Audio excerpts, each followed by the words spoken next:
So in this video we are going to see that interfacing of web login page with ESP 8266. So here is the Wi-Fi name and Wi-Fi password. So change it according to your Wi-Fi and password's name. So we are also having admin and password name, so it may also depends upon you. So this is the entire workable code what you are seeing. We are just compiling and uploading this entire code.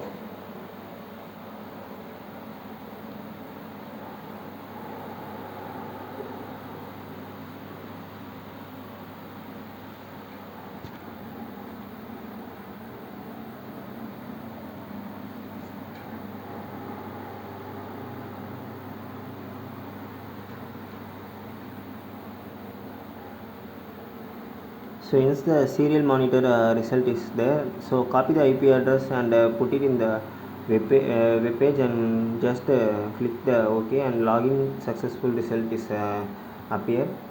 So our experiment is successful. Thank you.